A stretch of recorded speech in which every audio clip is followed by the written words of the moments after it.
In the 7 days from the targeted killing of the Hamas military head to the declaration of a ceasefire, more than 120 people in Gaza were killed. The number of injured is thought to be about 1,000.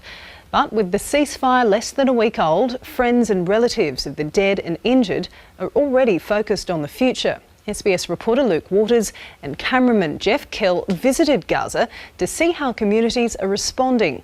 And their report includes some graphic and distressing images. Dr. Iman Chabni tends to a little girl in Gaza City's main hospital.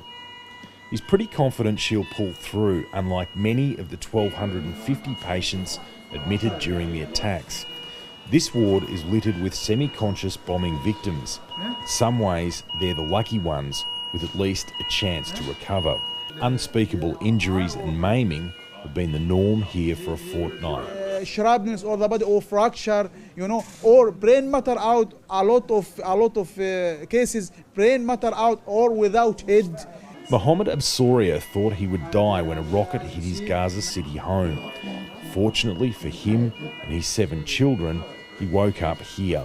Of all the suffering this doctor has seen recently, images recorded on his phone affected him most. One shows an 11-month-old boy with burns to his entire body, drawing his final breath.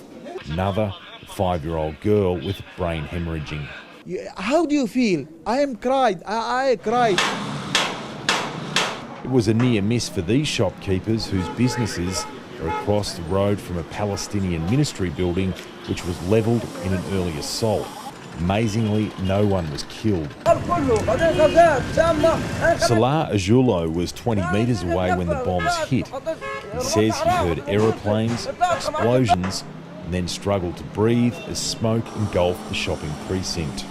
But in Gaza City, life goes on. It has to.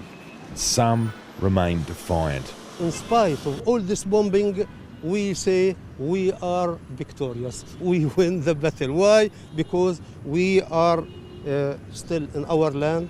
We didn't leave, and no force in the world can force us to leave now. But not everyone shares that view. During the 8 days of violence, Israeli defence used measured terms like precise and surgical to describe their attacks. But 4 people died in the blast here, and locals say they had no known links to Hamas. In the minutes before the explosion, Abadam Hija says she was baking bread with her neighbour, who was wounded in the blast and taken to Egypt for specialist medical care. The dough the pair was preparing still sits amid the rubble and debris of the family home. For the most part, Gazans say they're focused on the future, hopeful sustained peace will one day prevail. In Gaza City, Luke Waters, World News Australia. Earlier this week, there was a bomb on a bus in Tel Aviv which injured 29 people. The first such attack in more than 6 years. Today, the ceasefire with Hamas is still holding and the city is pretty much back to normal. On the surface, anyway, with a little tension underneath. Here's SBS correspondent Luke Waters reporting from Tel Aviv. It's difficult to believe, but less than a week ago, Israel was on the brink of all-out war. It's Saturday night here in Tel Aviv. The bars and restaurants are back in full swing. But just how do locals cope with being on the brink of war one day and face normal existence the next? It's not new for us, it's kind of normal. And we try to continue with our life. This is life here. This is the situation. This is where we live. You don't have. That's what you do about it. You one day live like this, another day live like that. That's life indeed in Tel Aviv, where bars are full and optimism and fun go hand in hand. On the surface, the sentiment on Golden Beach Promenade is similar. Even in less than ideal conditions, the waves attract a crowd. Some even take to the air for entertainment. But Tel Aviv resident Arik Cohen says all is not what it seems. Despite the bravado, everyone's aware of the dark reality. You live your life, but you know something can change any day. Arik finds his peace in the water. Sisters Aviva and Yael now live in Paris, but returned to Tel Aviv last week. When we heard that the war started here, that's why we decided to come, because we want to share with our friends and family the situation. Giving some comfort has been Israel's Iron Dome anti-missile system, which intercepts rockets as they bear down on populated targets. Over the 8 days of violence, the system intercepted more than 400 missiles at a success rate of 84%. In a couple of years, we will have 13 of them, which will cover Israel completely.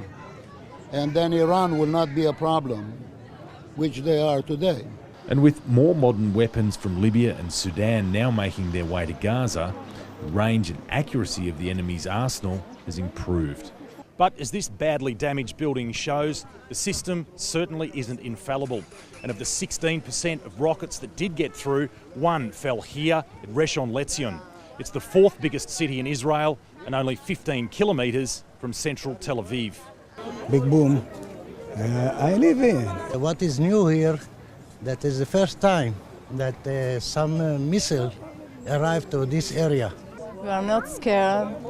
We are very brave in Israel. So, for Israelis, technology will help temper an old problem, amid hopes for prolonged peace. But beyond the bars and the beaches, a grim and deadly reality prevails, and everyone copes differently.